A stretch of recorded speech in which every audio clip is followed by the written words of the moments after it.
Chaque année, au mois de février, les caméras et toute la classe politique ne se précipitent au Salon de l'Agriculture à Paris, qu'on nous présente toujours comme la plus grande ferme de France. Or, la plus grande ferme de France, elle est en ce moment à la Grande Halle d'Auvergne, à Clermont-Cournon. Il s'agit du sommet de l'élevage, une manifestation d'envergure européenne, où nous rejoignons d'ailleurs tout de suite Jérôme Doumingue. Bonjour Jérôme. C'est vrai que la grande différence avec le Salon de l'Agriculture, c'est que le sommet de l'élevage est destiné plutôt aux professionnels.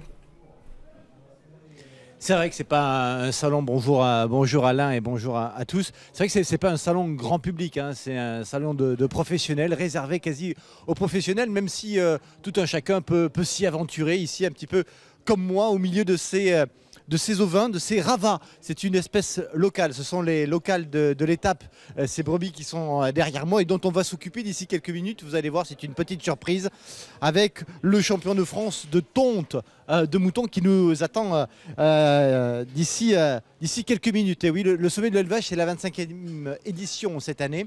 C'est un salon entièrement réservé aux races à viande bovine, mais aussi aux bovins, aux ovins et puis également aux équins. Alors les ovins, évidemment, c'est les moutons, les équins, ce sont les chevaux. Les races bovine à viande, ça peut être la salaire, ça peut être l'aubrac, mais cette année, la star de ce sommet, c'est la charolaise, qui est la première race à viande en France, vous le savez. Alors 85 000 visiteurs sont attendus jusqu'à demain. C'est 3 jours de sommet où on parle évidemment de génétique avec ces reproducteurs que peuvent être les bovins, les taureaux, les mâles reproducteurs, et puis ça peut être également ces ovins qui sont derrière moi, dont on s'occupe là avec Loïc Légoni, qu'on va retrouver d'ici quelques minutes, qui est lui champion de France de tonte de moutons. On parle également de machines agricoles pendant ce sommet de l'élevage. Et puis il y a une association ici qui milite pour la candidature au championnat du monde, à l'organisation des championnats du monde à l'horizon 2019, précisément en juillet 2019. Cette association, c'est l'association pour le mondial de la tonte de moutons, dont vous êtes le président, Christophe Riffaut. Bonjour. Bonjour.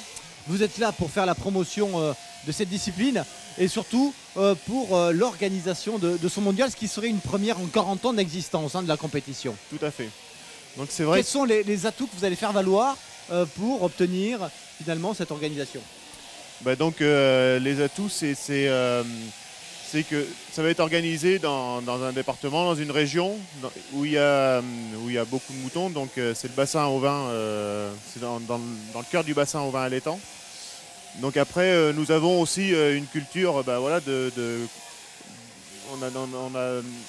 sur le point de vue gustatif, on a nos produits de bonne qualité qu'on veut faire découvrir aussi.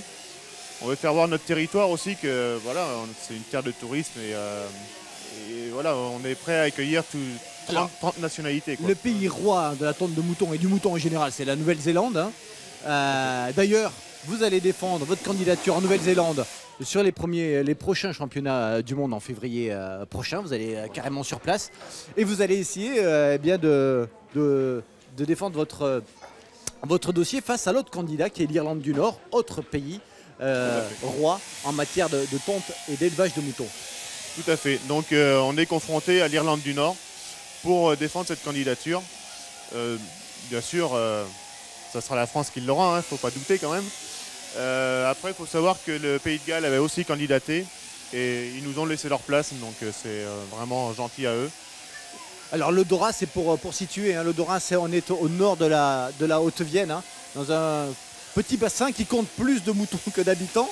C'est ça aussi l'un des atouts de votre candidature. Il y a, paraît-il, 10 fois plus de moutons au kilomètre carré que d'habitants. Tout à fait. Donc c'est vrai qu'on a cet atout-là quand même d'avoir le cheptel sur place et pouvoir organiser le championnat du monde, parce qu'il faut savoir qu'il faut à peu près 5000 animaux pour un tel événement. Alors vous organisez déjà, vous n'êtes pas à votre premier coup d'essai, puisque vous organisez déjà le tournoi des 6 nations, comme au rugby. Tout à fait. En 2013, nous avions organisé le tournoi des 6 nations pour la première fois en France. Donc après on voulait organiser quelque chose d'un peu plus important. C'est d'où l'idée des championnats du monde. Alors Alain, vous le voyez, vous l'entendez, Christophe Riffaut est vraiment le défenseur de cette discipline, qui est une discipline sportive. Il est tondeur et aussi éleveur. Mais dites-moi Jérôme, Tout à fait. on est en train de voir une Donc tonte de après, c'est vrai moutons qu'on veut faire derrière découvrir vous. cette discipline. J'imagine parce que c'est un métier. ça a l'air facile comme ça, mais c'est plutôt physique, non? Ben, ouais, il suffit de regarder les bras de Loïc. Hein. Loïc, il a 24 ans, il est originaire du Lot et c'est le champion de France en titre de la tonte de mouton. Alors il va aller nous chercher une rava rien que pour nous et on va s'essayer à cette discipline. J'ignore tout hein, de la manière dont on va tondre ce mouton. En tout cas, lui, il en sait beaucoup plus que moi et on va justement s'enquérir un petit peu de la chose. Alors je me permets de monter sur le podium. Et je vais essayer de poser quelques petites questions à Loïc. Ça va Loïc, ça se passe bien? Oui, ça va, très bien, très bien. Alors, champion de France, on l'a dit, hein, champion de France de tonte de mouton. Quels sont les critères pour rafler le titre? Vous êtes jugé sur quoi? Sur la qualité de la tonte, sur la rapidité? Voilà, donc il y a 3 critères qui sont pris en compte. Il y a donc le premier qui est le plus évident, c'est la vitesse. Et ensuite, il y a des critères de qualité. Donc il faut raser la laine en une seule fois. Nous n'avons pas le droit de repasser 2 fois au même endroit. Et ensuite, il y a l'aspect final, l'aspect esthétique de la brebis après la tonte. Et donc c'est une moyenne entre ces 3 critères qui détermine le classement entre tous les tondeurs. Et en aucun cas, même si là on voit que la brebis est un peu soumise, vous ne lui faites mal, rassurez-nous. Non, non, non. La position a justement été étudiée pour que la brebis soit dans une position confortable tout au long de la tonte. De toute façon, si l'animal était dans une position inconfortable, il nous le ferait savoir et remuerait, serait plus difficile à maîtriser. Alors, est-ce qu'on peut éventuellement, alors j'imagine qu'il y a une formation, hein, vous avez été formé sûrement dans les écoles, même si vous êtes un enfant de la balle, vous avez grandi auprès des brebis, votre père était déjà éleveur et tondait les moutons. Oui, donc je suis un fils d'éleveur et fils de tondeur.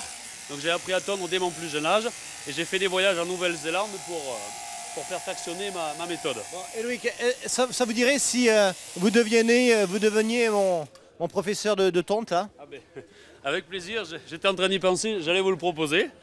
Donc si vous voulez... Je prends la bête là, qu'est-ce que je fais? Alors, je vais vous faire tenir la brebis, vous allez voir, c'est très facile. Alors, attendez, Je vais vous débarrasser du micro. Ouais. Donc vous gardez la brebis dans cette position et vous gardez la tête entre vos jambes. Voilà. Laissez passer complètement la tête entre vos jambes, voilà. Voilà, prenez la tondeuse. Non, c'est un micro ça, la tondeuse. Donc, c'est moi qui vais allumer, je tirerai sur la corde quand vous serez prêt. Ah, mais vous ce débat là, oh. Non, mais c'est bon, c'est bon. Et vous suivez la peau de l'animal en suivant la laine à couper. Attention, elle donne des coups de patte. On est parti. Et donc on suit la peau de l'animal. Aïe, aïe, aïe, aïe. C'est bon, c'est bon. Ce débat. Il n'y a pas de problème. Alors. Voilà. On peut repartir au début. Ouais, ça fait mal au dos votre truc là-haut. Non, non, non, non, c'est une impression. C'est pas la première fois que vous le faites. Je l'ai pas blessé là? Non, non, non, non. C'est comme quand on va chez le coiffeur, lorsqu'on se fait couper les cheveux, il n'y a pas de problème, il n'y a pas de douleur pour l'animal. Alors le record là, de vitesse, il est de combien là? Pour tondre une brebis comme ça là? Si on parle sur un seul animal, les performances records au niveau mondial sont de l'ordre d'une vingtaine de secondes. 20 secondes par bête. Je pense que ça fait environ 1 minute que vous y êtes là.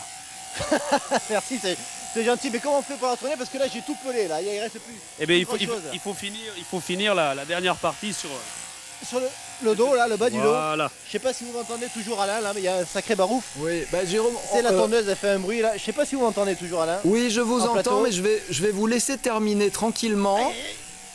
Et voilà. On se si dit, vous voulez, on se dit que cette pauvre bête va prendre froid Voilà. parce qu'il fait frais en ce je moment. reprends votre micro, je reprends. Et on aura votre retenu que vous avez essayé de la tondre avec un micro. Ça, c'était pas mal, mais en tout cas, félicitations.